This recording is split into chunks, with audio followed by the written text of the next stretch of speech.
レビスのホビールームへようこそ。このチャンネルでは私漫画家のレビスの趣味の世界を皆さんと共有していきたいと思います。さて本日は、家にいる時間が長くミニチュアの流通が滞りがちなご時世でも自宅でミニチュアが製造できるということで、僕が新しく導入した 3D プリンター X プラスをご紹介したいと思います。開封してテストプリント、そしてペイントまで終えて完成したミニチュアを皆さんと一緒に鑑賞したりできればと思いますよ。よろしくお願いいたします。こんな具合に外箱の時点でめちゃくちゃでかいです。正直部屋に置き場所があるのかしまえるのか少し不安がありますが、なんとかホビールームに入れてみたいと思います。はい、箱を開けてみました。こういう感じで、これは最初から使えるプラスチックのものが1点入ってるんですね。別に買っちゃいましたけど、でもいくらでも使うと思うのでありがたいですね。これはパワーコード、ユナイテッドステーツって書いてあるけど大丈夫なのかな。ちょっと調べた方が良さそうですよね、日本で使えるのは。これは工具箱的なものですかね。この階層はまだ 3D プリンター本体は入ってなくて、付属品が上に入ってるっぽいですね。付属品の階層を取り出してみました。こんなでかい発泡スチロールの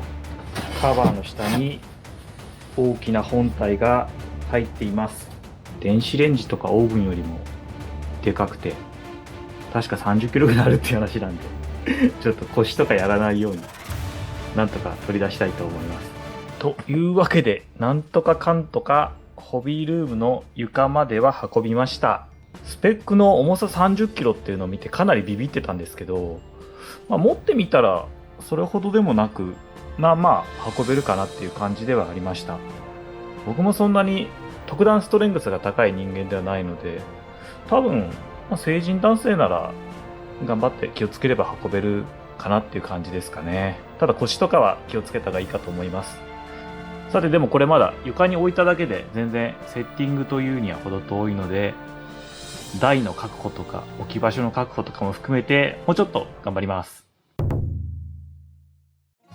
はい、というわけで 3D プリンター X プラス、ひとまず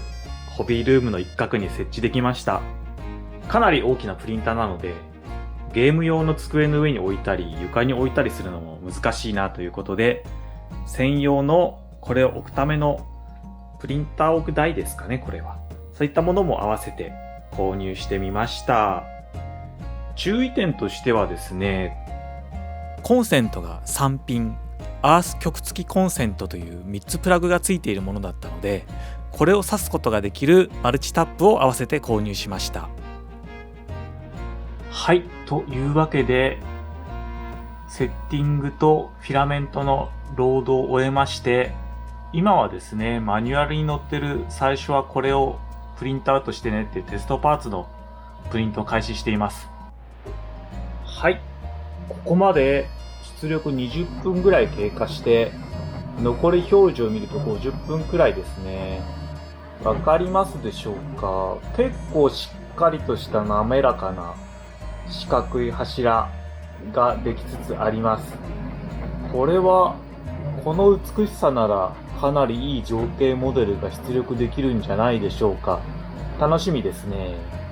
ではもう50分後ぐらいに飛びます。1時間16分かけて最初のテストパーツが出力できました。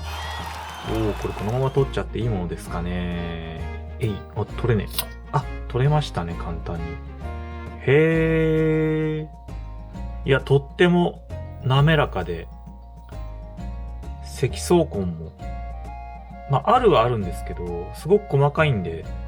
ミニチュア用途に使うなら、アンダーコートスプレーを吹けばそんなに気にならなくなるんじゃないですかね。これは素晴らしい。ではちょっと、ミニチュア用の情景モデルも出力してみたいと思います。テレイン第1弾のプリントが進んでいます。わかるでしょうか？この断面部分がウエハースっぽいというか格子状になっていて、これで素材を節約したり重さを軽くしたりしながら強度を保つようになってるんですかね。面白いですね。はい。というわけで、6時間かけて最初の出力テレインが完成しました。今回はですね、雪山や寒冷地をテーマにして、たくさんの 3D ミニチュアが手に入るキックスターターから、雪に埋もれて壊れた馬車というのを出力してみました。いかがでしょうか？サポートがなくてもいけるというのが売りだったんですけど、本当にサポートなしで一発で出力できてます。この斜めにね、空中に45度くらい浮いているのに造形できているの素晴らしいですね。表面も結構きめ細やかで、よく見れば積層痕はわかるんですけれども、サーフェイサーを吹いて塗ってみればそんなに目立たないんじゃないかなと思います。これは仕上げてみて検証したいですね。今回はですね、厚さ 0.2mm の層を積み重ねるということで、割合粗い出力にしてみてスピード重視でやってみたんですけれども、それでも十分満足できる感じですね。もっと細やかに出力することもできるみたいなので、これは情景モデルですけど、ミニチュアなんかの時、生物のミニチュアなんかの時にもうちょっと細かい出力も試してみたいと思っています。いやでもこれだけのものが簡単に作れてしまうの素晴らしいですね。普通の D&D ミニチュアなんかとサイズ感を比べるとこれくらいになります。結構大きい馬車であることが伝わるのではないでしょうか。ダンジョンズ&ドラゴンズで雪山の中で遭難している馬車に出会うシーンですとか、あるいはウォーハンマーのファンタジーなんかでも寒い土地で何か重要なものが運ばれている途中壊れてしまったという感じで作戦目標などにも使えるんじゃないですかね。はい、続いて2つ目のミニチュアの出力が完成しました。こちらはですね、ダンカン・シャドウさんという海外のクリエイターがパトレオンで配布しているゾンビアンキロサウルスというミニチュアになります。このミニチュアデータはサポートなしで大丈夫ということは謳っていなかったので、3D プリンターに付属しているスライサーで自動のサポートをつけて出力してみました。今はサポートが大量についていてディティールが見えづらくなっていますが、これを撮ってみればどんな形に完成しているのかわかると思うので、とても楽しみですね。ゾンビなので多少サポートを取った跡が荒れたりしていてもなんとかなるのではないでしょうか。見てください。目玉も飛び出しています。恐竜でゾンビっていうこのレアさがすごく嬉しいですよね。ひっくり返してみると格子状に土台が作られていて、ベースになる部分は平らにちゃんと造形されています。この格子部分からサポートがジグザグに伸びてる感じですね。ちょっとだけ雰囲気が伝わるようにサポートを取るところも録画してみたいと思います。さすがに手では折れないですね。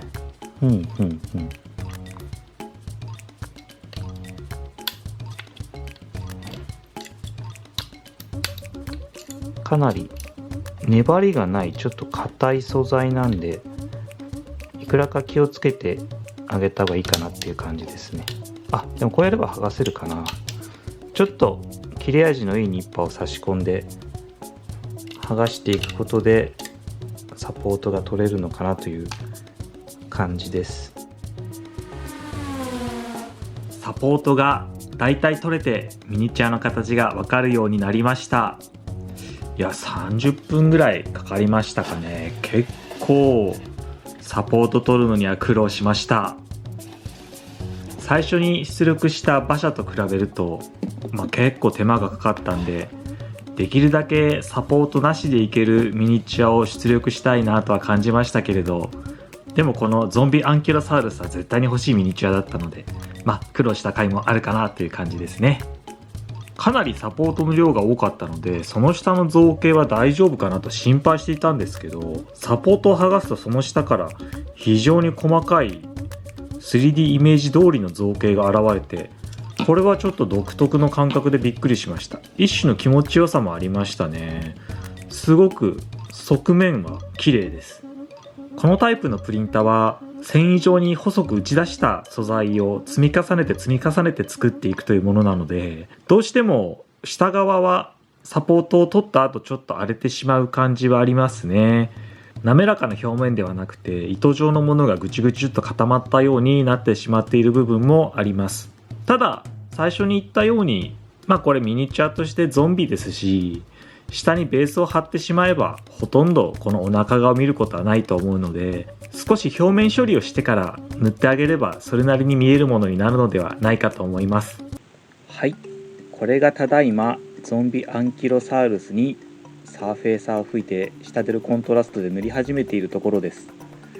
いや、もう非常に細かく造形されてて、この恐竜の